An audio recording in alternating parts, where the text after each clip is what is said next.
PTA treasurer lost the room after the budget handout showed my highlighted line item. I did not join the PTA because I loved school politics.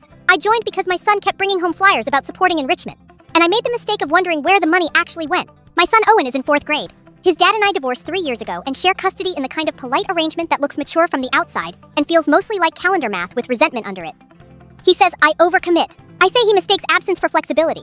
So when the school asked for volunteers, I said yes, because I was already the parent reading every email, instead of skimming the subject line and hoping somebody else understood it. The treasurer, Melissa, had that tone that makes every decision sound settled before anyone else gets to speak. The trouble started with the spring budget. The school had cut back on arts programming, so the PTA was funding extra assemblies, field day equipment, and a visiting science group. What did not make sense was how often Melissa said the budget was too tight for new asks, while still finding room for decorative things. Balloon garlands.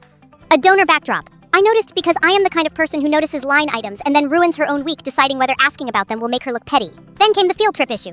Owen's class was supposed to take a desert ecology trip in April. The teachers needed 2 buses. Families were told the PTA might only be able to fund 1, which meant parents would either pay more or the class would rotate in smaller groups.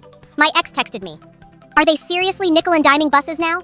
Which was rich coming from a man who once forgot aftercare reimbursement for 4 straight months.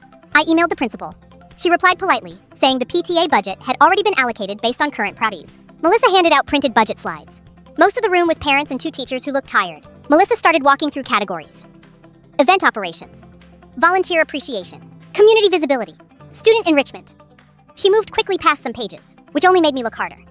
In my packet, 1 line item was highlighted in yellow from where the copier dragged color across the page. Backdrop wall display, $1,850.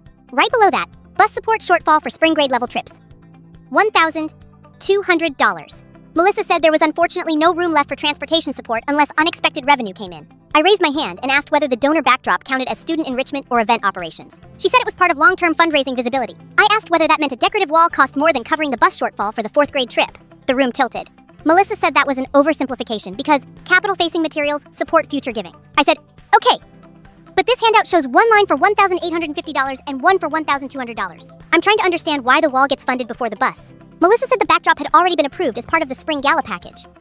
Priya asked when that vote happened because she did not remember it in the January minutes. That was the turn. Melissa shuffled papers and said some expenditures were folded into event infrastructure and did not always require separate floor discussion if they stayed inside committee discretion. Then one of the teachers asked whether buses for grade level trips also counted as event infrastructure if they directly affected attendance. A few people laughed. Melissa lost the room. People noticed. The principal stepped in and said transportation support would be revisited before families were billed, and gala purchases would be reviewed against student-facing needs first. Owen still got his field trip. The buses were covered from reallocated event materials. Melissa is treasurer, but now every time she says for transparency, somebody asks for the page number.